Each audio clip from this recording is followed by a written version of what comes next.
Si desea comunicarse con nosotros, puede hacerlo al teléfono 6628-1100 o al 6628-1110. Los investigadores médicos, al pendiente de su salud.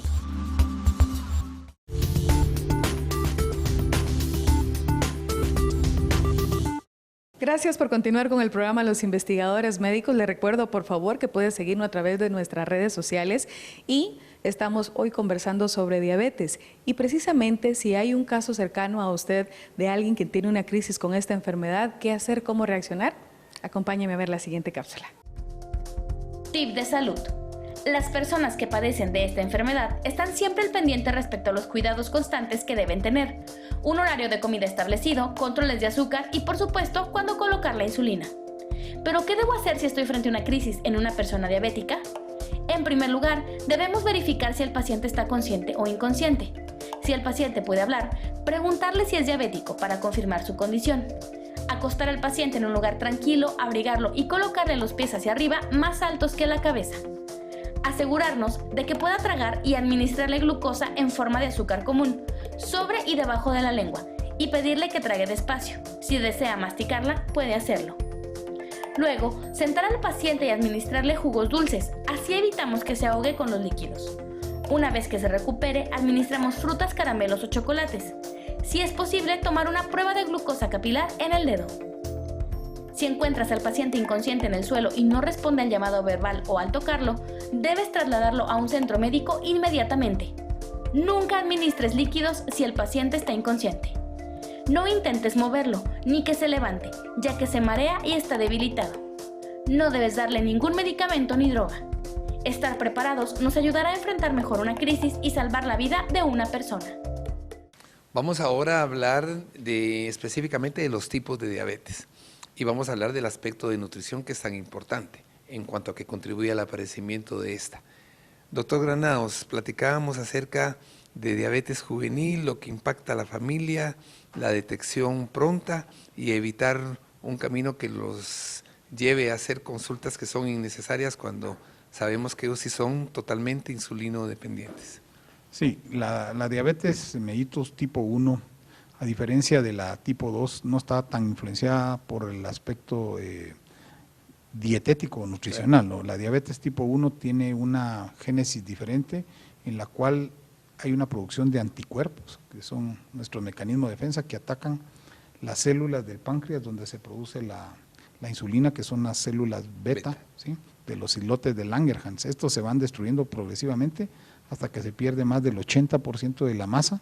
Entonces ya el sujeto o el niño empieza a tener los primeros síntomas de diabetes porque ya no produce suficiente insulina. Entonces esta es autoinmune y como se destruye la parte donde se produce la insulina, van a, como se mencionaba antes, a depender de insulina. Y lo que nosotros hoy por cuestiones de clasificación no se dice diabetes tipo 1 insulino dependiente, sino diabetes mellitus tipo 1, pero son pacientes que van a necesitar insulina toda su vida. Permanentemente. Y al momento no hay cura para esto. Hay algunas innovaciones como son el trasplante de células madre y otras cosas que se están haciendo. Pero no, definitivamente el tratamiento es eminentemente insulinoterapia. Sí, insulinoterapia. ¿Qué ocurre con el otro grupo de pacientes que tienen un tipo de diabetes que no es juvenil, pero que se presenta también en etapa temprana? Lo que está sucediendo es de que como el sobrepeso y la obesidad se están presentando también en poblaciones pediátricas, ¿sí? Y en adolescentes, entonces lo que estamos viendo es que la diabetes del adulto, la tipo 2, se está presentando en edades más tempranas, ¿verdad? Entonces aquí hay formas a través del laboratorio, medición de anticuerpos, para diferenciar cuándo es una diabetes tipo 1 y una diabetes tipo 2, pero una marca es, por ejemplo, el diabético tipo 1 es un sujeto de buen peso, son sujetos delgados, en cambio el diabético tipo joven o niño ya está con problemas de sobrepeso o está obeso. Y desde luego que esto en algún momento puede tener tendencia a confusión y el abordaje terapéutico obviamente es diferente. Sí, entonces aquí hay otros factores, es decir, cuál es el peso del paciente, si hay antecedentes familiares de diabetes, también es importante investigarlo. Y de ahí pues hay pruebas de laboratorio donde uno puede medir o puede diferenciar si el paciente es diabético tipo 1 o tipo 2. Claro. La parte que corresponde está con nosotros de nuevo la licenciada Marlene García. Ella es nutricionista y tiene también una especialidad en industria de alimentos. Tu carrera va a ser muy requerida porque somos prácticamente lo que comemos, ¿verdad? Lo que hacemos y lo que pensamos. Pero la comida está a la par nuestra y está contribuyendo, como bien decía el doctor Granados, incluso a hacer un traslape un poco confusional en relación a todo este grupo de pacientes que están desarrollando obesidad a muy temprana edad y ya se presentan con aspectos de hiperglicemia, aunque no sean diabéticos juveniles. ¿Qué hay en tu expertise y en tu conocimiento acerca de esta condición? Buenas tardes, doctores, mucho gusto, muchas gracias por la invitación de nuevo. Como lo platicábamos en el programa anterior, realmente en Guatemala seguimos teniendo problemas de desnutrición, pero por el otro lado estamos viendo cómo se incrementa cada vez más el sobrepeso y la obesidad, no solo en la población adulta, sino en la población infantil. Entonces, la prevalencia de diabetes ha incrementado, pero cuando vemos la prevalencia de sobrepeso y obesidad también ha incrementado, la prevalencia de inactividad física, y estos son factores que se relacionan de manera directa con la aparición de la diabetes. Entonces, los cambios en nuestra alimentación, nuestro estilo de vida realmente es un componente decisivo en la generación de la diabetes. Tenemos que hacer un refuerzo de un plan educacional colectivo porque vemos que cada vez la mayoría de entidades patológicas asociadas a mal nutrirse, a mal comer, están ahí latentes. ¿Qué hay respecto? ¿Por qué está ocurriendo este problema en relación a que estamos comiendo tan mal? Algún grupo dirá en lo que las personas que nos ven que sí se cuidan, pero hay mucha incidencia de condiciones que tienen que ver con hábitos alimenticios inadecuados. Sí, definitivamente lo recalcamos, lo que nos hace falta como población es educación. La educación alimentaria nutricional es esencial para la formación de hábitos alimentarios adecuados a toda edad, ¿verdad? Entonces es importante educar a los padres de familia, que ellos eduquen a sus hijos y sobre todo el ejemplo es lo más importante en una familia, ¿verdad? Claro. Entonces es importante que los niños vean los buenos hábitos en sus padres para que ellos aprendan estos buenos hábitos. Definitivamente ahora con la vida laboral y que pues ya tal vez no hay mucho tiempo para preparar los alimentos en casa, pero hay que hacer el esfuerzo y no caer en lo que es más fácil, lo que es más rápido, porque a largo plazo realmente nos trae consecuencias que nos salen más caras. Claro. Estamos viendo la parte negativa en este sentido y más adelante vamos a hablar de cómo paliar esa condición, cómo establecer un plan que sea práctico y que lo lleve a las personas a poder hacer eficiente comer adecuadamente. Aprovechando, doctor Granados, su experiencia y su conocimiento, ¿cómo describiríamos bien diabetes mellitus tipo 2? ¿Cómo se origina? ¿Cómo se manifiesta? Cuidado si hay algo más que quieras tú agregar acerca del diabetes gestacional o de la diabetes esta que da datos hiperglicémicos, pero que no es diabetes mellitus del todo. Bueno, la diabetes tipo 2, que es la que más número de casos tenemos en Guatemala y en el mundo, tiene una base que es, lo hablábamos, pertenecer a ser latinos es un mayor riesgo como raza, tener malos hábitos, como decía la licenciada, hemos cambiado mucho nuestros hábitos, somos más sedentarios, claro. Comemos diferente, pasamos mucho tiempo en un vehículo transitando, comemos mal. Entonces todo eso está predisponiendo a que tengamos más diabetes y si tenemos familiares diabéticos, nuestro riesgo va a ser mayor. Las principales manifestaciones de la diabetes tipo 2, cuando llegan ya con los síntomas floridos, es que están bajando peso. Un sujeto aún con sobrepeso, bajando peso, tiene problemas visuales, va muchas veces al baño, está aumentando su apetito y tiene trastornos visuales.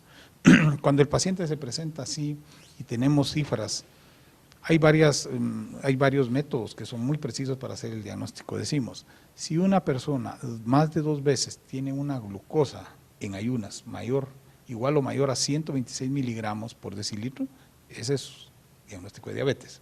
O cuando la persona 2 horas después de comer o una carga de glucosa tiene 200 o más los síntomas, decimos que tiene diabetes tipo 2, ¿verdad? Entonces, y esto facilita de alguna manera el saber de que estos datos para diagnóstico son consenso, es decir, a nivel mundial se habla de las mismas cifras, no hay diferencia entre los americanos, los europeos o los asiáticos, ¿verdad? ¿Puedes repetirnos los datos estos de las 2 cifras de glicemia repetidas y luego la postprandial para que remarquemos un poco más ese aspecto? Si una persona con síntomas tiene más de 2 o más mediciones de glucosa en ayunas, igual o mayor a 126 miligramos por decilitro, se hace el diagnóstico de diabetes, pero las mediciones tienen que ser en días distintos.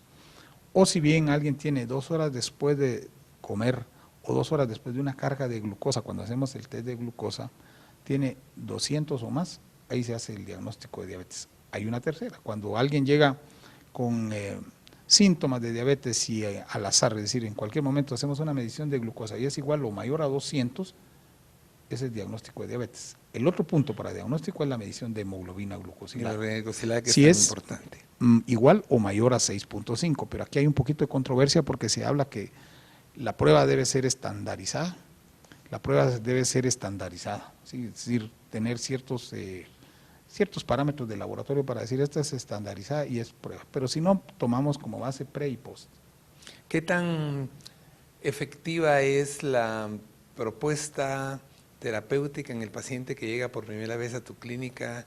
Asumamos que es una persona 40 años de edad, en condiciones más o menos normales y que recibe el diagnóstico. ¿Qué has encontrado como respuesta efectiva a la noticia del...? ¿Y por qué de alguna manera, 2 cosas, qué ocurre ahí y por qué de alguna manera con el tiempo pareciera como que el diabético se descuida, digamos, a pesar del esfuerzo médico? Bueno, es decir, esta no es una noticia agradable para el paciente. Lo primero es la negación, ¿verdad? Claro. La negación y muchas veces ir a tocar puertas para ver dónde le van a decir que esto se puede curar. Claro. No es una enfermedad que se controle, sino que se puede curar. En el abordaje inicial es muy, muy importante el aspecto educativo, ¿sí? Nosotros contamos en Guatemala con las nutricionistas que nos apoyan mucho y contamos también con educadoras en diabetes. Elliot P. Joslin, uno de los grandes maestros de la diabetes, decía: la educación no es parte del tratamiento de la diabetes, es el tratamiento de la diabetes, ¿verdad? Entonces, nosotros en el inicio siempre les decimos, hay 4 pilares sobre los cuales les debemos trabajar: comer bien, ejercitarse, mejorar el peso y buenos medicamentos. Entonces quiere decir que la parte educativa es donde más dificultad tenemos, pero si no tenemos apoyo, nosotros como médicos no tenemos el suficiente tiempo o no le dedicamos o no tenemos el suficiente tiempo para decirle al paciente todos los pasos. Por eso nos apoyamos mucho en las nutricionistas, en los educadores en diabetes. ¿Y cuál es la perspectiva, cuál es el desarrollo o la evolución de la enfermedad? El inconveniente, pienso yo, con diabetes es que pelea con la comida, ¿sí? Claro, y pelea con nuestros vital, hábitos, ¿sí? Y si estamos hablando de alguien que tiene más de 40 años, cambiarle los hábitos a los 40, 50 años es una cosa muy, muy difícil. Claro. De ahí tan importante que establezcamos vidas con modelos sanos de conducta, de hábitos. Importantísimo, dada la condición, las enfermedades continúan en incremento y tenemos que hacer algo efectivo para poder detenerlas.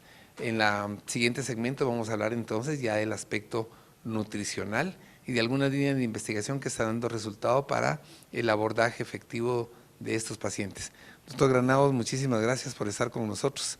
Obviamente esto es de sumo interés. Siempre establecemos que no van a ser las únicas veces que vamos a platicar, porque derivado de esto surgen más inquietudes y necesidades que cubrir en la población.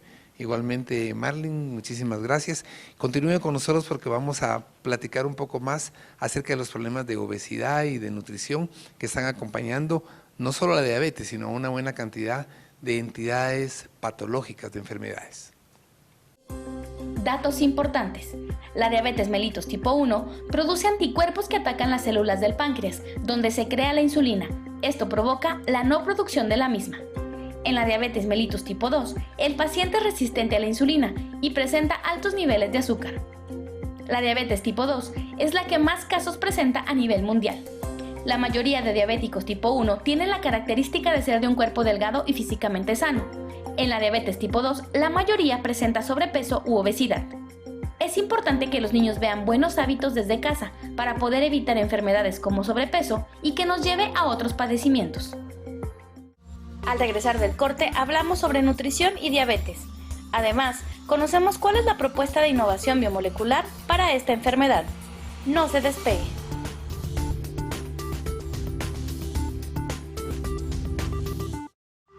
Si desea comunicarse con nosotros, puede hacerlo al teléfono 6628-1100 o al 6628-1110. Los investigadores médicos, al pendiente de su salud.